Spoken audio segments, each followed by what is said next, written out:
Selanjutnya adalah talk show Quo Vadis Ekonomi Kreatif Indonesia di Era Digital bersama perwakilan Gubernur Jawa Timur, diwakili oleh Bapak Iwan Sarjana Hutan Magister Management, Kepala Biro Perekonomian Provinsi Jawa Timur, Profesor Dr. Haji Anna Mariana SH.MH, MBA, dan Dr. Putra dan Dr. Sulista Putra, Founder Digital Asset Academy dan International Digital Economy Association.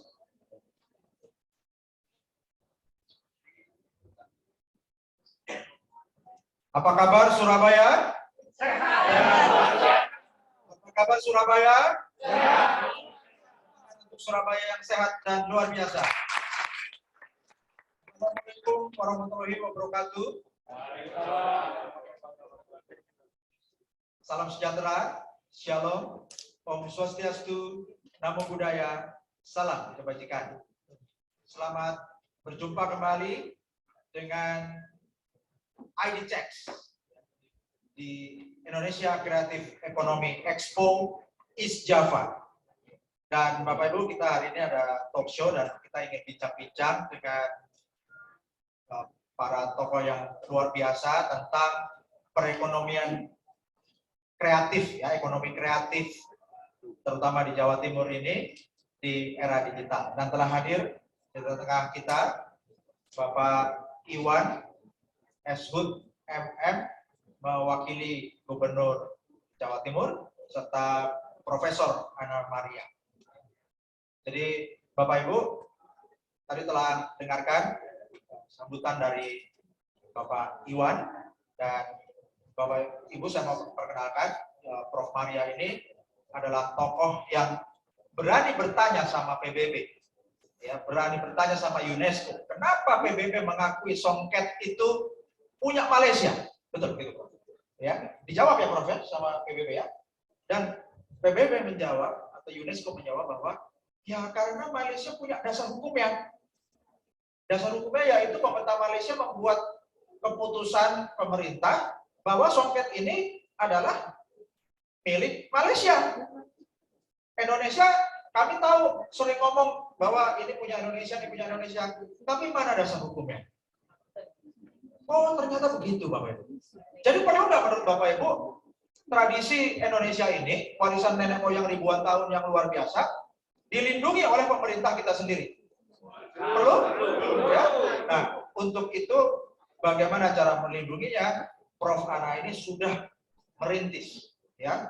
Apa yang diperlukan untuk membuat kepres untuk melindungi tradisi nenek moyang tentang kebudayaan, tentang kain tenun, ya, tentang batik.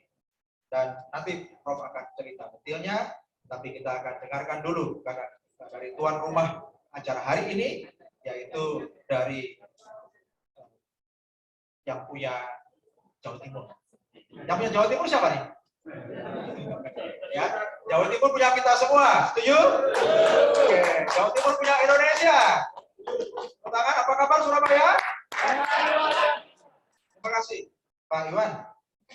Ini kan topiknya kita hari ini kan terkait mengkaitkan ekonomi kreatif dengan ekonomi digital. Ya, nanti ada lagi dengan ekonomi lestari. Ya. Nah, tapi terkait dengan perkembangan perekonomian kreatif di era digital untuk Jawa Timur, kita pengen tahu nih Pak, bagaimana program dari Pemprov Jawa Timur untuk pengembangan ekonomi kreatif di seluruh Jawa Timur supaya nggak tertinggal di era digital ini Pak. Gitu. Karena ini kan bidangnya Bapak sebagai pimpinan dari bidang perekonomian Pemprov. Silakan Pak Iwan. Terima kasih. Salam optimis Jatim bangkit ya.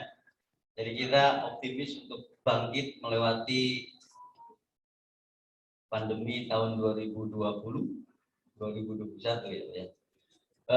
Bapak Ibu sekalian, karena ini sifatnya santai ya. Jadi saya akan sedikit menambahi terkait dengan tadi yang disampaikan di dalam sambutan Ibu Gubernur.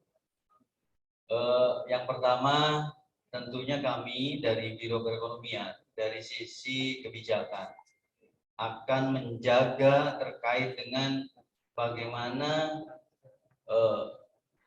bukan kelancaran ya, apa namanya, keberlangsungan daripada ekonomi kreatif di Jawa Timur. Karena apa? Tadi kami sampaikan juga bahwa backbone atau tulang punggung dari perekonomian Jawa Timur itu 57% itu ditopang dari KUMKM. Yang di situ adalah salah satunya terkait dengan ekonomi kreatif ya, Prof. Bagaimana sekarang kaitannya terhadap digitalisasi? Jadi ini yang sedang kami kembangkan atau kami program ini kami jalankan. Jadi yang pertama sebagai informasi saja, tadi kami diskusi sama Prof. Ana bahwa kebijakan, saya sebelum ke digitalisasi dulu ya, Dr. Putra, kita perlu ada harapan besar bahwa bagaimana program mencintai terhadap produk dalam negeri, Prof ya, yang Prof berjuang luar biasa. Dan sekarang ada kewajiban dari pemerintah daerah, fiskalnya 40% untuk dibelanjakan kepada produk KUMKM. Dan ini sudah dilaksanakan rakor di Bali kemarin hari Jumat, langsung oleh Bapak Presiden Joko Widodo. Bagaimana di Jawa Timur? Potensi Jawa Timur untuk dibelanjakan kepada produk-produk dalam negeri itu sebesar 26,8 triliun atau sekitar 13, sebentar ya, ini angka menyangkut angka soalnya.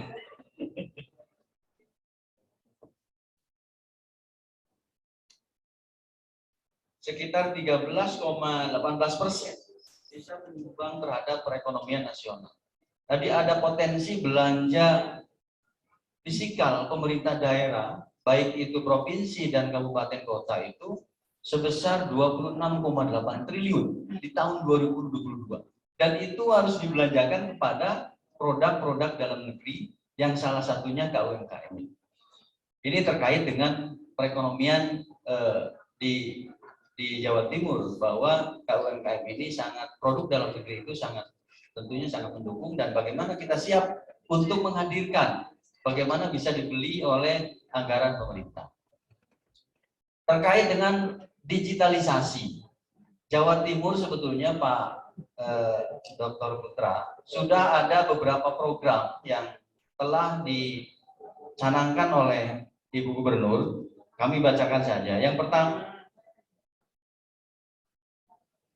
kita sudah mengembangkan IKM digital dengan mengutamakan sinergitas antar OPD Provinsi Jawa Timur melalui relaksasi dukungan kebijakan perizinan perdagangan, proses hilirisasi digital pasar. Ini adalah sudah dilakukan oleh seluruh OPD. Yang kedua, program ekonomi kreatif melalui portal ekonomi kreatif. Jadi di kami ada portal ekonomi kreatif, monggo bisa masuk semua. Nanti di situ juga akan terdetek. Itu yang menginisiasi adalah Biro Pemerintah Perekonomian Setda Provinsi Jawa Timur. Sudah ada beberapa data yang masuk ke dalam portal ekonomi kreatif. Yang selanjutnya juga Ibu Gubernur telah melaksanakan atau melahirkan program Jatim IT Kreatif sebagai wahana inkubator bisnis pelaku industri kreatif. Yang selanjutnya kita juga ada program Millennial Job Center.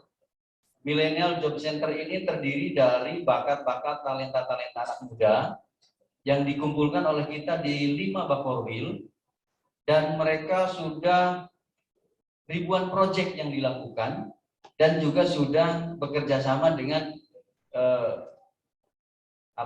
startup yang lain gitu. Sehingga nanti dengan adanya program ini kami bisa mengkonekkan dengan para milenial yang kita bina, yang kita didik di masing-masing Bakorwil. Sudah ribuan. Kami datanya nanti mungkin kita bisa sampaikan.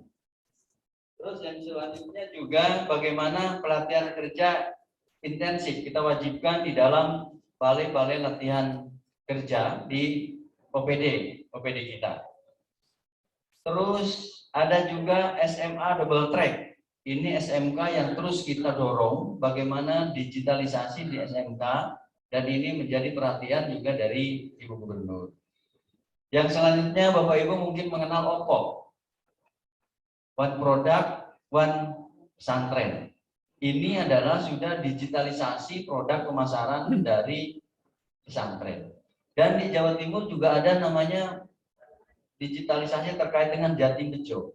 Jadi Bapak Ibu bisa masuk ke dalam Jatim Bejo dan itu bisa diakses oleh seluruh Indonesia. Sehingga dengan adanya apa ini Pak? Tadi yang di launching itu Relistum mungkin nanti bisa kita lebih detail lagi diskusi bagaimana yang jelas mindsetnya sama. Bagaimana ekonomi kreatif ini berkembang di Jawa Timur lebih baik lagi. Dan terakhir kami sudah mengumpulkan semua stakeholder, mungkin Bapak Ibu ada yang diundang oleh kami.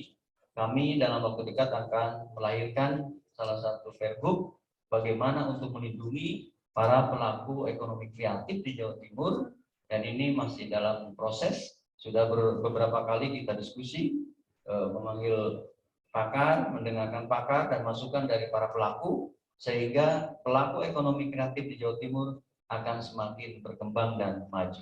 Itu saja, terima kasih ya, nanti ada tambahan lagi.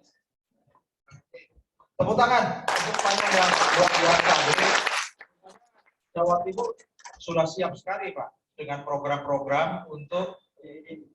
Jadi kami jelaskan juga, ketika ada arahan dari Pak Presiden bahwa 40% fiskal keuangan daerah itu harus diberikan kepada produk UMKM, Jawa Timur tahun 2021 itu sudah membelanjakan uang APBD-nya sebanyak 54% untuk belanja UMKM. Jadi sebenarnya Jawa Timur sudah nggak kaget itu. Sehingga tahun ini yang 26, sekian triliun itu pasti masuknya ke area itu. Sehingga kita harus siap mau masuk di area digitalnya, karena masuk belanjanya kan di situ. Terima kasih. Sekali lagi tepuk tangan untuk Pak.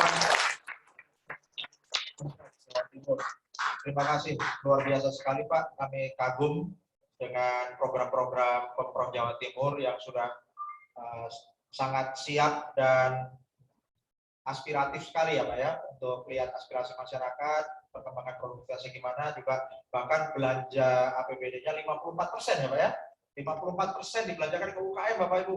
Ini yang benar Bapak Ibu ya, bahkan bisa ditingkatkan lagi ya Pak ya, gitu. Jangan belanja ke UMKM-nya negara tetangga ya Pak ya, gitu. Jadi ke Indonesia.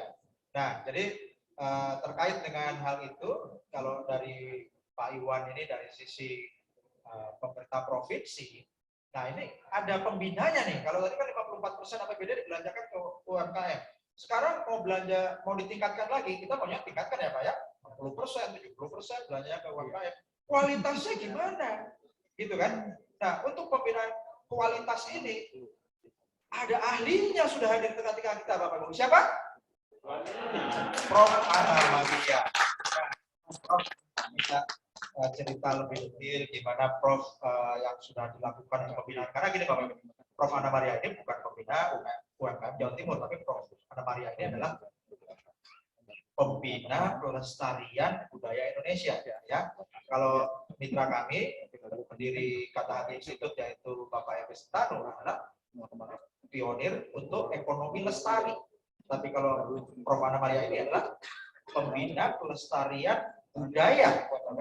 Dan turunannya itu adalah untuk contohnya ada pembinaan tenun, batik dan lain-lain. Itu implementasinya ya. Payung besarnya adalah pelestarian budaya. Kenapa Bapak Ibu?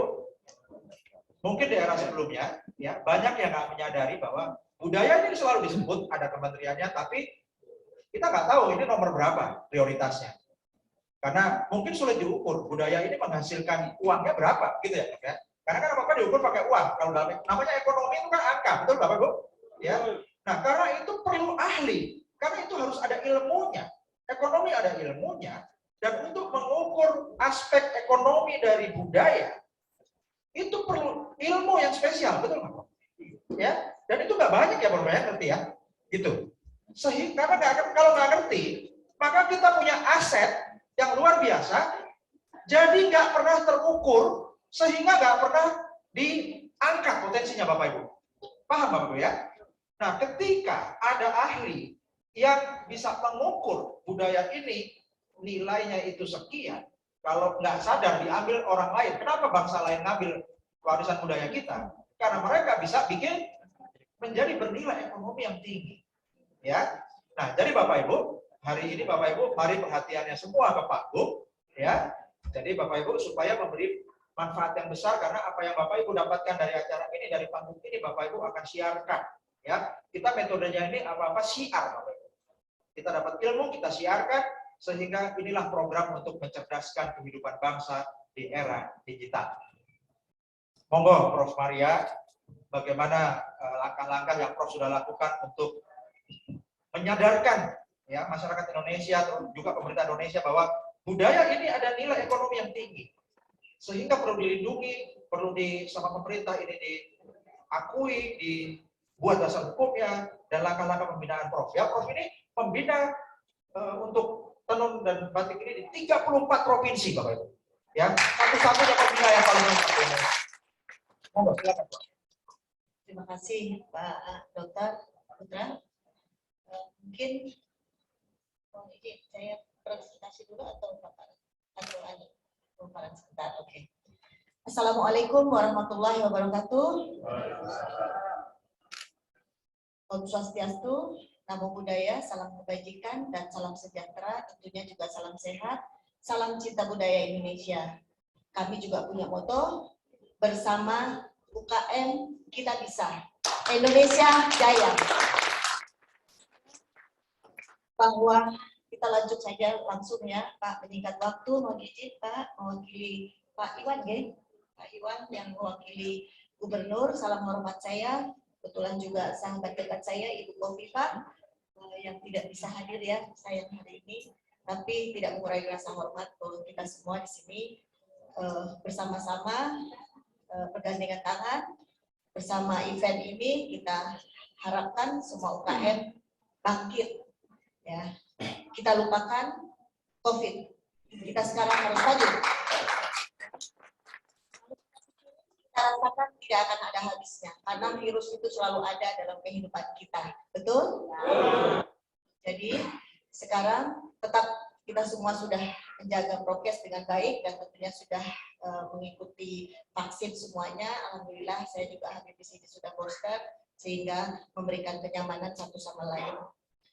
Mohon izin, mungkin saya langsung saja menyingkat waktu. Saya ingin memaparkan sedikit, mungkin tadi sudah disampaikan berkaitan dengan perjuangan saya bersama komunitas cinta budaya kain tradisional Nusantara, bersama juga Kadin Indonesia Fashion and Art. Ya, walaupun ini baru, kami merangkul para anggota-anggota yang ada di 34 provinsi, juga bersama 34 anjungan taman mini yang selama ini mungkin kita kenal perwakilan budaya ada di sana, di Jakarta, di taman mini, tapi yang juga hampir mati suri. Nah, kita hidupkan kembali, kita angkat kembali sehingga perwakilan dari 34 provinsi yang diketuai oleh yang penanggung jawabnya adalah para gubernur-gubernur di setiap daerah, kita bangkitkan kembali supaya bisa maju ya budaya-budayanya. Di sana adalah tempat atau ikon di mana Indonesia bisa melihat semuanya budaya-budaya Indonesia yang semuanya terwakili di sana. Yang hanya selama pandemi budaya-budayanya tidak hidup ya, karena terbatas untuk bisa berkegiatan dan mempromosikan. Mungkin saya paparkan sedikit mengenai kalau kita tahu bersama-sama bahwa Indonesia kita budaya itu merupakan jati diri budaya bangsa. Jati diri budaya bangsa tentunya kita harus menjaga kelestariannya, menjaga keberadaannya agar tidak punah dan juga tidak hilang di telan waktu ya atau masa.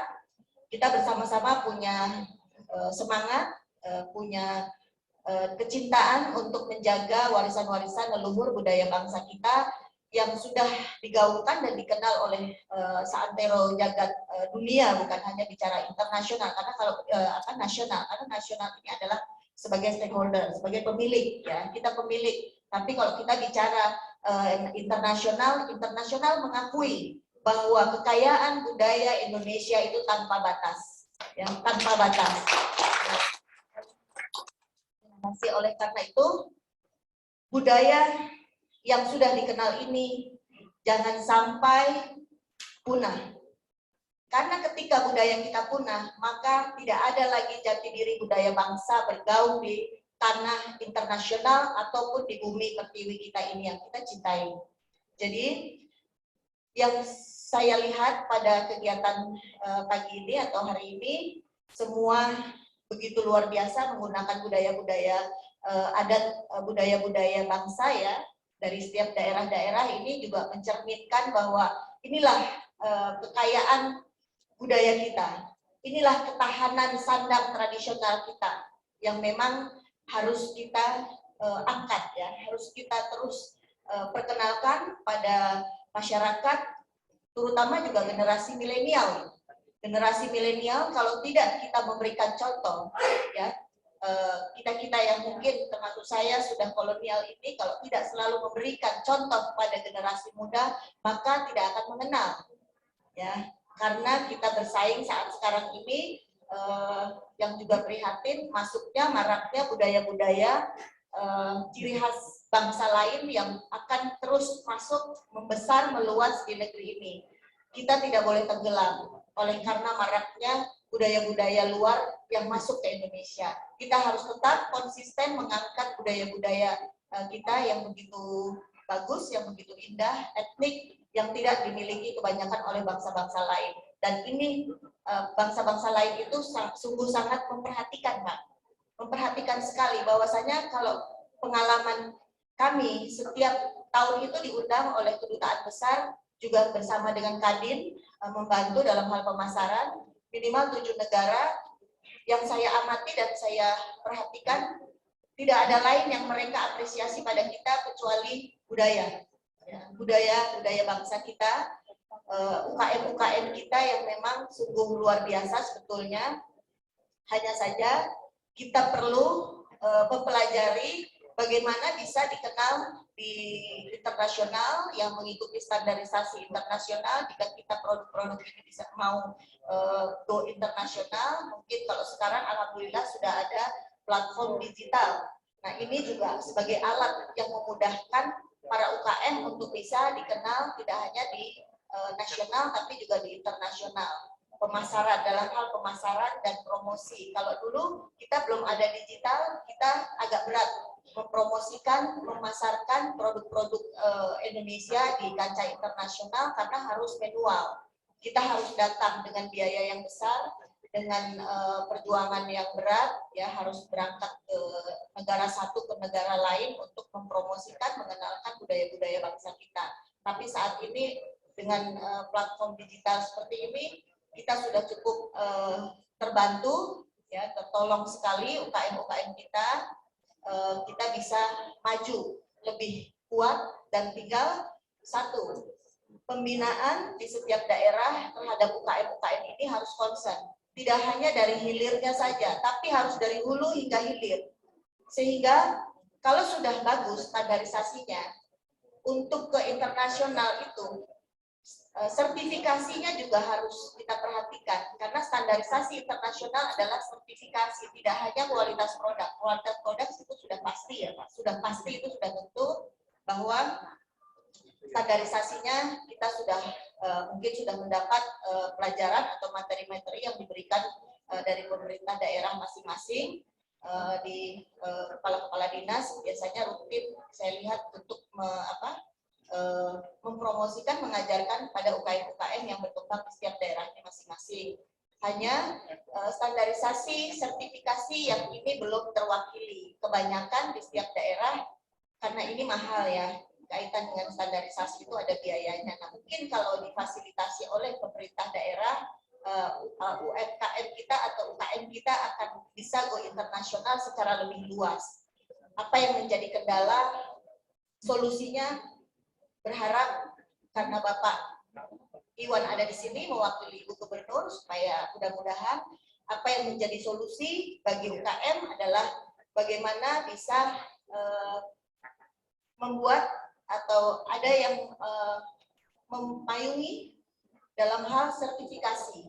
Sertifikasi bukan hanya sertifikasi PT POM, tapi juga tingkat internasional itu mempunyai standarisasi yang juga masing-masing negara punya ketentuan. Nah, ini yang mudah-mudahan dengan hadirnya kita talk show pada hari ini dengan pemerintah daerah yang diwakili oleh Pak Iwan, kita bisa sama-sama langsung memohon bantuannya agar UKM-UKM khususnya juga yang ada di Surabaya ini bisa terus maju dan berkembang hingga menuju pasar internasional, Pak. Mungkin kalau bicara tentang UKM, memang kuncinya adalah pembinaan secara konsisten dari hulu hingga hilir.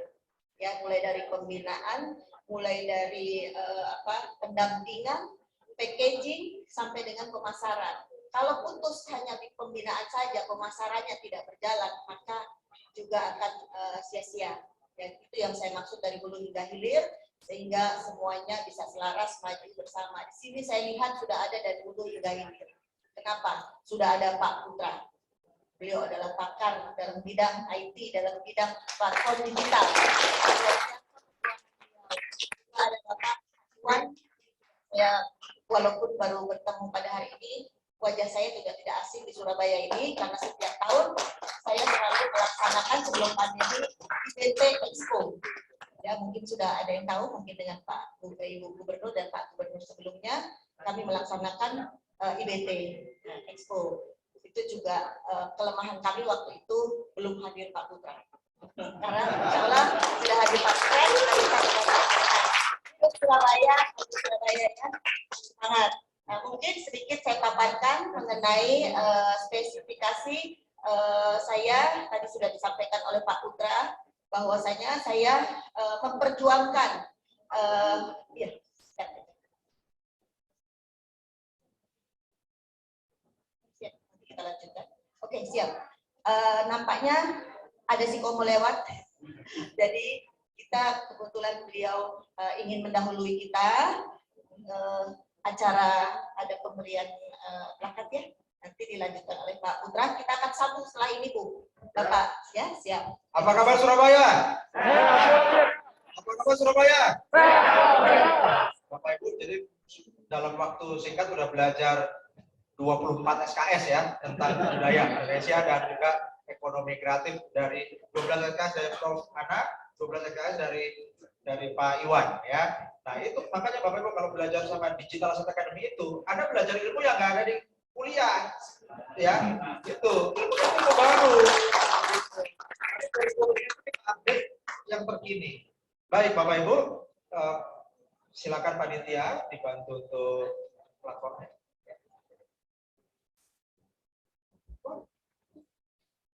Nanti kalau Bapak Ibu berkomunikasi lebih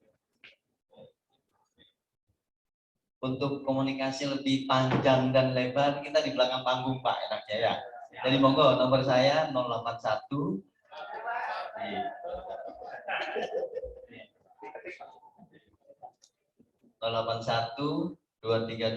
66416. Nomor ini nggak akan saya hilangkan Pak. Ini masuk digital ekonomi kreatif ini mahal dulu. 081 232 6641. Terima kasih Bapak. Penyerahan plakat kepada pembicara talk show Kualitas Ekonomi Kreatif Indonesia di Era Digital.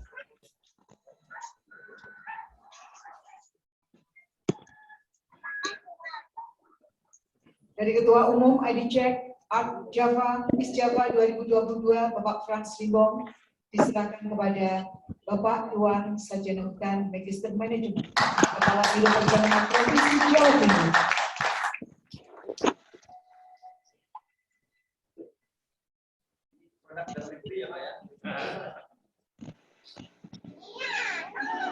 Plakat yang kedua diserahkan kepada Profesor Dr. Haji Ana Mariana, SHMH MBA.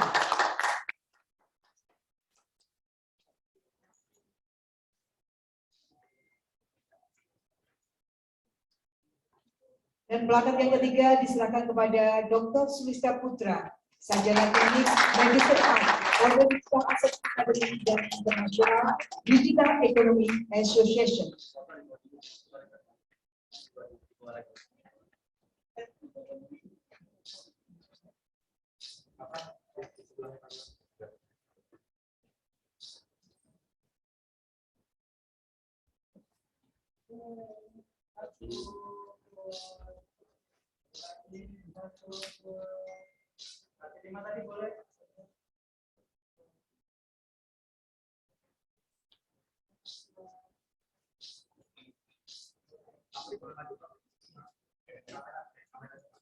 Semoga ini sudah bisa diakses oleh belanja ini ya, belanja BPD ya.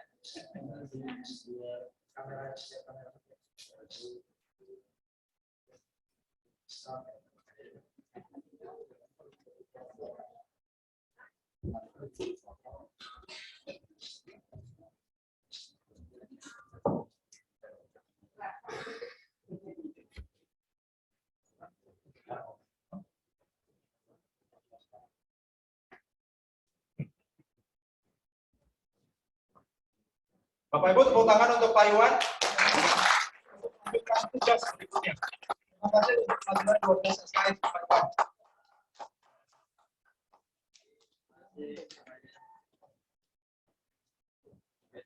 Baik, mari kita lanjutkan. Silakan Prof untuk penayangan materi slide-nya.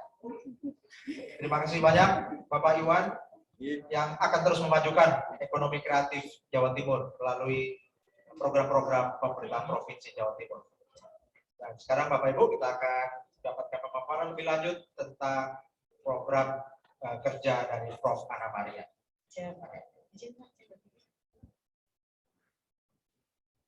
Saya lanjutkan paparan yang sedikit saya berikan, mungkin sharing ilmu ya dan pengetahuan bagi kita semua.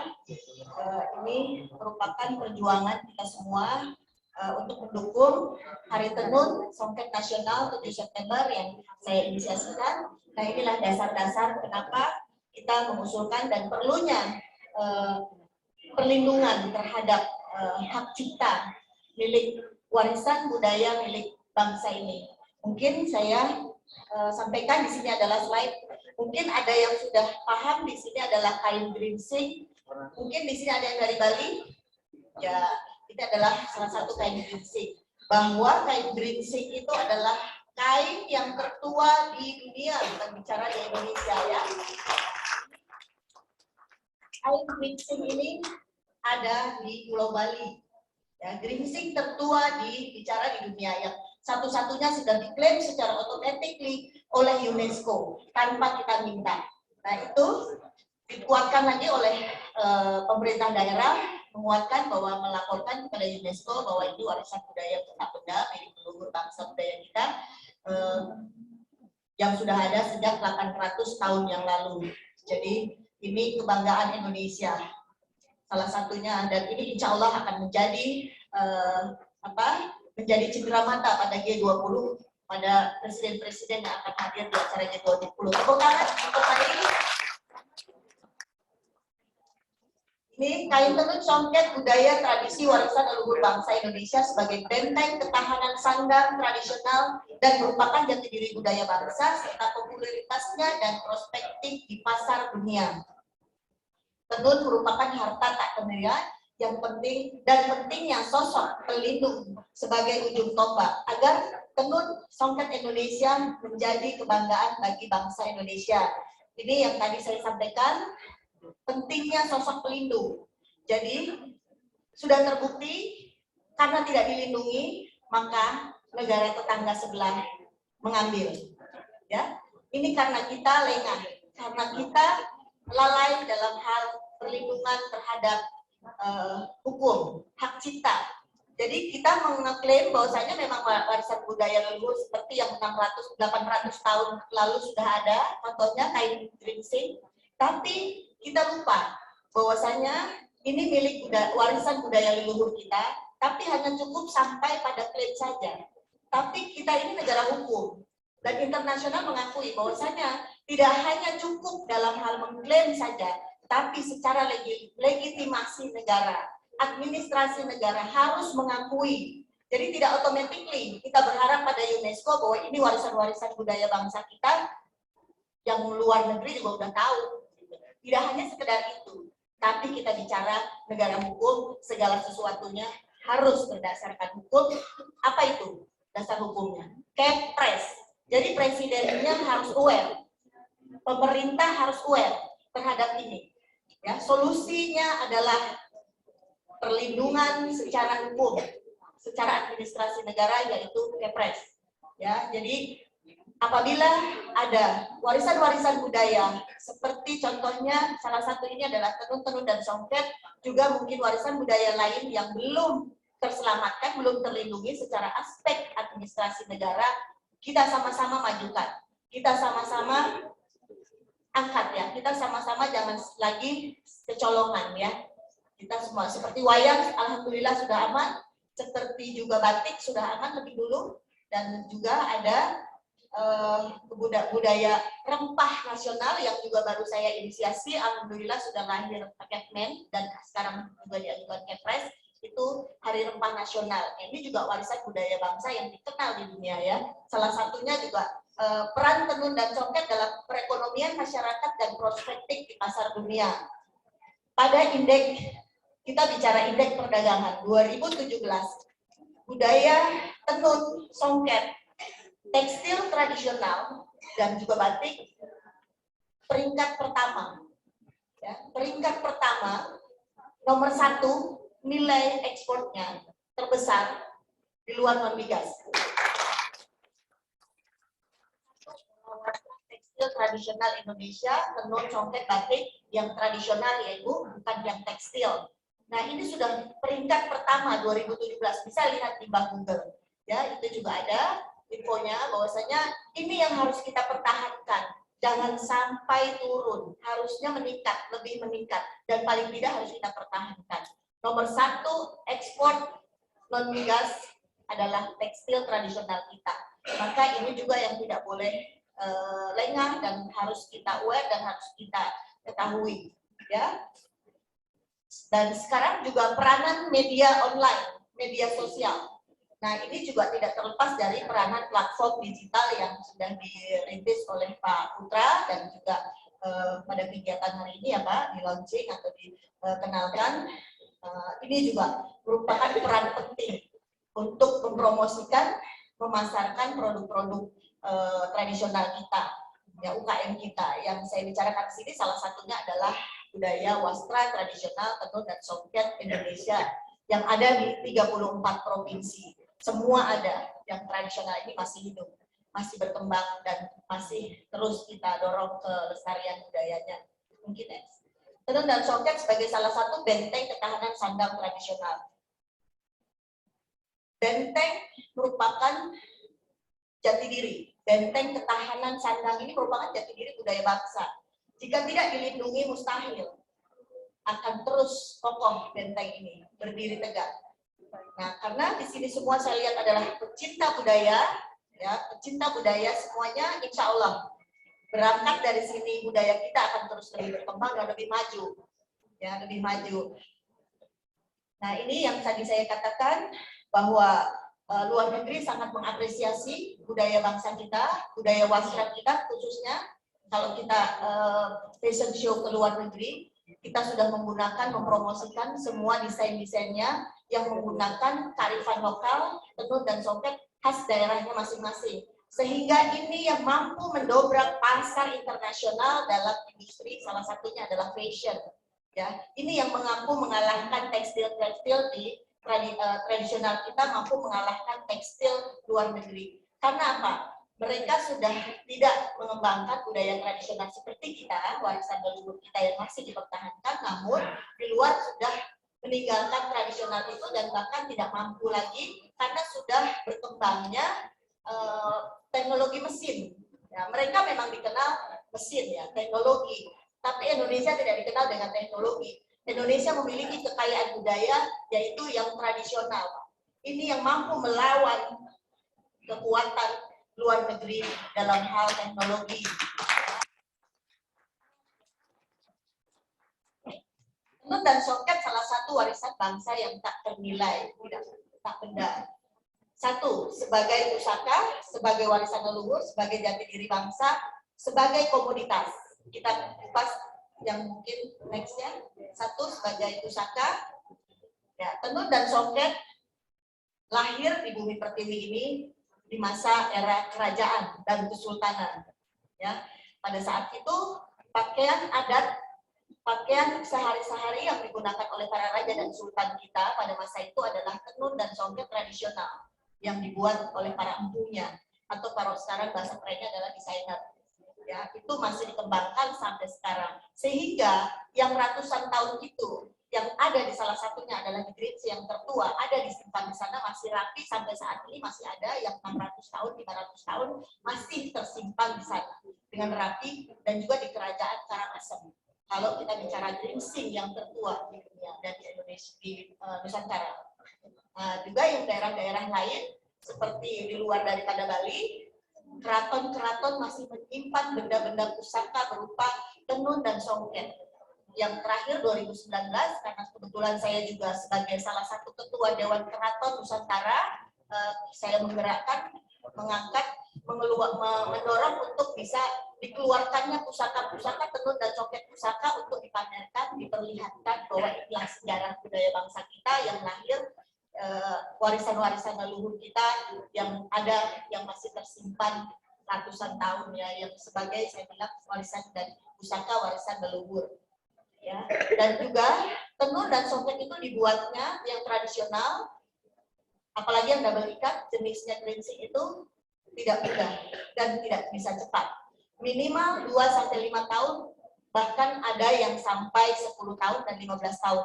Dan ini fantastik. Pak, harganya tidak kalah dengan ya diamond, dengan emas, ya, dengan mobil-mobil mewah, dan nilai investasinya juga tidak main-main, Pak. Investasinya tidak kalah dengan diamond, dengan emas, dengan investasi-investasi yang lain, properti dan sebagainya. Satu kain songket tradisional yang jenis Grinsi itu metodenya dua double ikat, ya, lebih sulit dari yang seperti saya pakai ini, ada ATDM. Itu harganya ada yang sampai lebih dari 10 miliar, bahkan ada yang 100 miliar. Yang kita banyak tidak tahu, ya, banyak tidak mengetahui bahwa nilai investasi di dalam kain-kain tenun songket tradisional kita itu sangat mahal, karena tidak bisa bikin duplikat yang sama. Selalu namanya handmade ya, tradisional. Pewarnaannya alam, tergantung dari pewarnaan-pewarnaan alam dari rempah-rempah yang kita jadikan sebagai lifestyle, sebagai kebutuhan pokok untuk kehidupan kita sehari-hari, tapi juga kain tergantung pada rempah Indonesia. Jadi rempah-rempah inilah yang dijadikan komoditi pewarna alam untuk membuat kain-kain tenun kita, songket kita. Nah, ini juga kebutuhan antara rempah dengan kain-kain tradisional ini sangat erat ya, tidak bisa dipisahkan satu sama lain keberadaannya, eksistensinya. Jadi tenun yang termahal di kita pun ada ya. Jadi ini semakin disimpan dan dirawat dengan baik, disimpan dengan baik, tenun-tenun songket itu tidak hanya ditaruh begitu saja, karena 10-20 tahun menjadi barang yang langka, yang tidak bisa dibuat motifnya yang sama dan serupa. Ya, dan belum tentu juga pengrajinnya itu mampu mengerjakan yang sama. Kalau sudah tidak ada, maka penerusnya belum tentu bisa mengerjakan yang sama, motif yang sama. Nah, inilah yang menjadi nilai jualnya mahal dan tinggi. Alhamdulillah, saya 34 provinsi masih semangat sampai hari ini. Sudah 38 tahun bersama Yayasan Cinta Budaya Kain Tenun Nusantara masih mengembangkan budaya tradisional tenun songket di setiap daerah, sehingga tenun-tenun ini kita harapkan terus berkembang, terus menggeliat, dan apalagi pada hari ini alhamdulillah didukung oleh Presiden dan juga pemerintah, bahwa tenun dan congkak merupakan warisan budaya yang harus dilindungi dan harus didukung keberadaannya, dan juga UKM-UKM-nya harus maju, ya. Dan ini menjadi industri-industri lain seperti tas, kerajinan, handicraft dan lain yang bisa digunakan produk-produk dari tenun-tenun congkak. Ya, mungkin setelah warisan leluhur tadi Grinsing sudah saya ceritakan keberadaannya, dan merupakan jati diri bangsa juga sudah saya ceritakan tadi sebagai komoditas. Ya, ini yang saya bilang Bapak Ibu, bahwa tenun ini merupakan komoditas yang nilai ekspornya tertinggi sejak tahun 2015, 2016, 2000 sampai 2017 dan era pandemi terjun bebas. Ya, sekarang ini melalui kegiatan seperti ini kita bangkit kembali, kita lupakan COVID dan mindset kita harus maju, harus berkembang sehingga supaya kita bisa semangat, ya, tetap menjaga prokes tentunya. Mungkin yang terakhir, ya, daya pusaka tenun dan congkak menghadirkan pentingnya sosok pelindung agar tenun dan congkak menjadi salah satu produk kebanggaan Indonesia. Ragam keterkaitan tenun dan congkak dalam makna pelindung. Pelindung itu bukan hanya pelindung secara hukum saja, tapi juga kalau bicara sejarah itulah pelindung secara batin. Karena kain dan tenun congkak ini dibuat itu punya filosofi tersendiri. Jadi tidak sembarang dibuat dengan teknik saja, tapi juga mempunyai syarat filosofi atau storytelling tersendiri dari nenek moyang kita sudah mewariskan pada kita, sehingga ini juga salah satu merupakan nilai jual, ya, pangsa pasar di internasional melihat storytelling, karena ini yang dikagumi, sejarah budayanya yang dikagumi, selain daripada produknya tidak bisa dibuat instan, ya. Nah, mungkin pelindung secara lahir atau fisik, nah itu berkaitan dengan filosofi. Jadi menggunakan kain tenun dan congkak pada masa lalu kerajaan-kerajaan itu digunakan untuk satu tujuannya, seperti untuk upacara-upacara adat tertentu tidak boleh salah. Jadi kalau kita pakai tenun congkak yang untuk upacara kematian, kita pakai di upacara perkawinan. Nah ini sangat tidak boleh. Nanti apalagi pengantinnya salah pakai. Ya, kalau pakai nanti auranya nggak kuat. Ya, auranya seperti air, seperti air yang tidak ada auranya, sudah tidak ada aura, ya. Nah, itu yang tidak boleh. Ini juga yang kami sosialisasikan kepada masyarakat umum untuk tidak menjual yang sakral kepada halayak umum, atau kalau dijual harus diberikan storytelling sehingga penggunaannya sesuai, tidak sembarangan. Ya, tidak sembarang atau salah menggunakan. Nah, ini juga yang saya maksud secara pelindung secara filosofis adalah itu memberikan storytelling kepada para masyarakat atau para buyer-buyer yang membeli produk-produk tenun dan congkak tradisional Indonesia.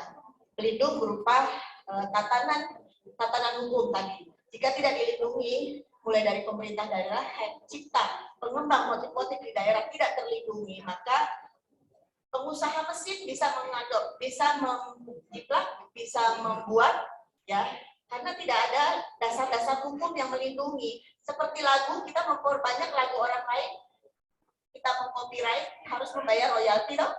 Kalau tidak membayar royalti, maka kita digugat, ya, oleh pemiliknya. Kita sama-sama mendorong ini kepada kementerian, kepada pemerintah, dan juga pemerintah daerah agar tenun-tenun yang berkembang di daerah yang dikembangkan oleh para pengrajin-pengrajin dan UKM seyogyanya didukung dalam hal hak cipta motif yang berkembang, sehingga aturannya supaya tidak ada ketimpangan, tidak ada kesenjangan antara pengusaha mesin dan pengusaha tradisional. Ini yang selalu ribut, ya, selalu ribut. Motif yang dikerjakan tradisional ini lama selesainya, begitu selesai dalam 2-3 bulan.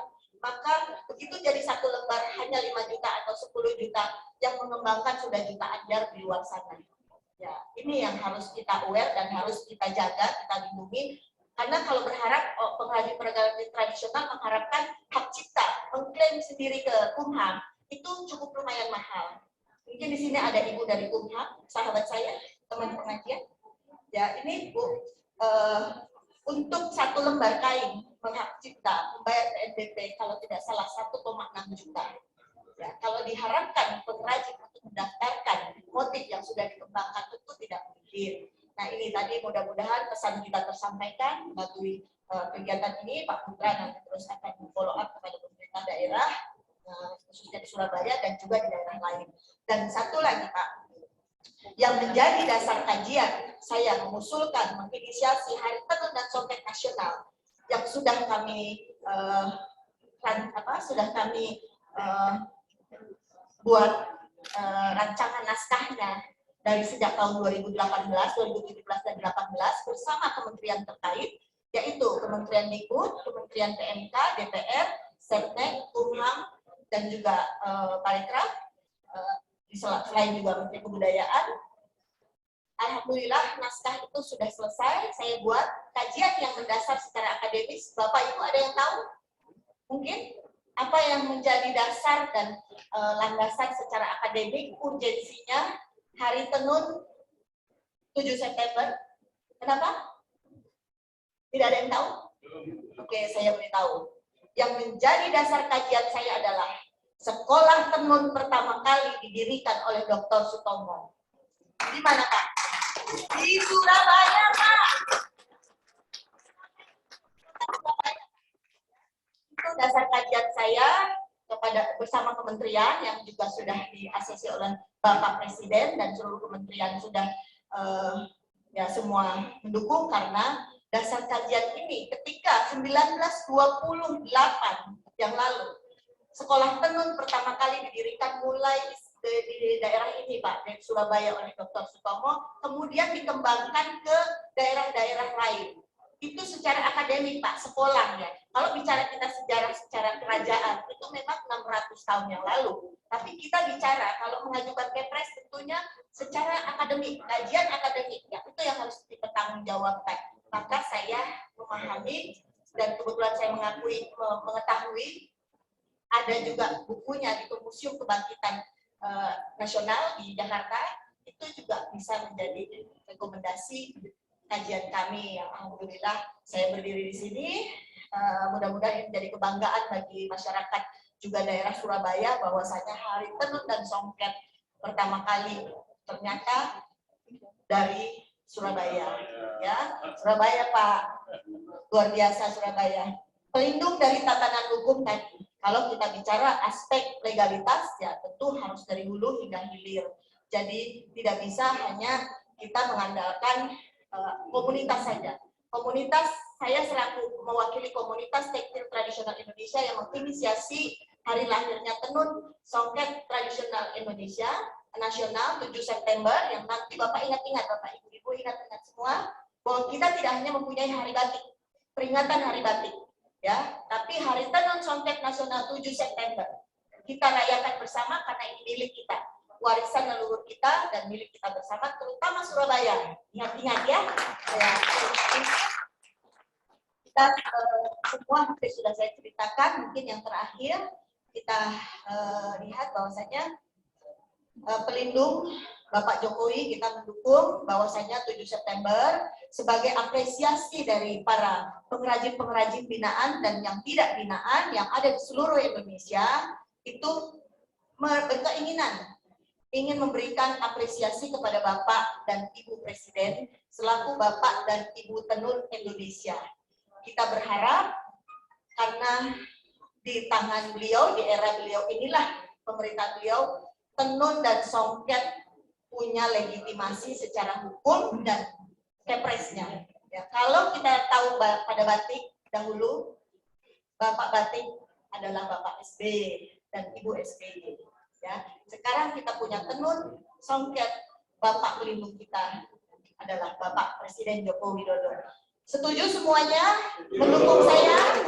Ya, insya Allah September kita melakukan event festival dan sekaligus menyelenggarakan kegiatan, mungkin juga nanti bersama Pak Dr. Putra, kita sama-sama akan merayakan festival Akbar.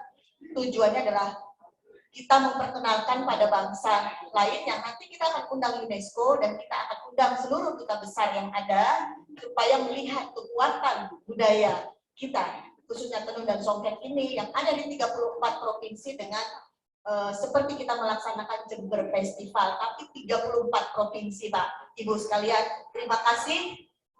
Sebelum saya tutup, ini juga contoh konsistensi Bapak Presiden memberikan contoh kepada kita semua bahwa budaya-budaya kita harus terus kita jaga, kita lestarikan, kita gunakan. Gerakan bangga menggunakan produk Indonesia, produk lokal karya anak bangsa kita sendiri. Kalau bukan kita yang menghargai, lalu kita berharap pada siapa? Tentunya tidak mungkin berharap pada negara luar. Ya, kita negara produk terbesar, kita juga konsumen terbesar, maka semuanya ada di nasional ini. Ya, terima kasih. Mungkin dari saya paparan. Mungkin selanjutnya kalau ada yang tidak berkenan atau ada yang kurang dari saya, mohon maaf itu merupakan kesalahan saya, tapi kalau yang baik datang daripada Allah Subhanahu wa taala melalui kami saya, semoga semangat untuk UKM yang ada di Surabaya ini, saya mendukung dan kita sama-sama bergandeng tangan bersama, kita bisa bersama UKM Indonesia Jaya. Ya, terima kasih. Wabillahi taufiq wal hidayah. Wassalamualaikum warahmatullahi wabarakatuh. Luar biasa sekali Profesor Ana Maria. Apa kabar Surabaya? Apa kabar Surabaya? Apa kabar Surabaya? Tangan untuk Surabaya yang luar biasa. Bapak Ibu, demikian talk show IDCX East Java Indonesia Creative Economy Expo 2022. Bapak Ibu, kita akan lanjutkan ke acara-acara berikutnya, ya. Dan nanti kalau mau dialog dengan Prof. Ana Maria, mungkin bisa sambil ramah-tamah sambil makan siang lebih nyaman ya Bapak Ibu ya. Dan Bapak Ibu, kita akan masuk ke acara berikutnya untuk penyerahan penghargaan bagi para leader digital National Academy yang berprestasi, dan selanjutnya akan kami kembalikan pada MC. Dan dari acara talk show IDCX East Java 2022 kami mengucapkan terima kasih yang luar biasa kepada Bapak Iwan mewakili Gubernur Provinsi Jawa Timur dan kepada Profesor Ana Maria dari pendiri Kadifa. Terima kasih. Surabaya luar biasa. Apa kabar Surabaya? Ya, luar biasa. Tepuk tangan ke Surabaya ya, luar biasa.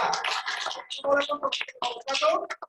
Salam sejahtera, shalom, om swastiastu, namo buddhaya, salam kebajikan. Terima kasih.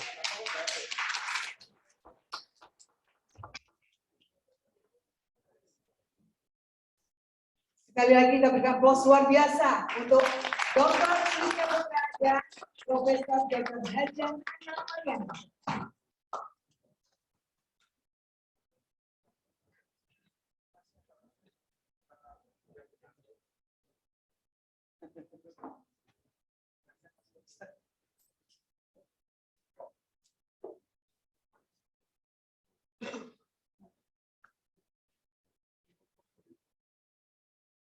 Acara selanjutnya adalah digital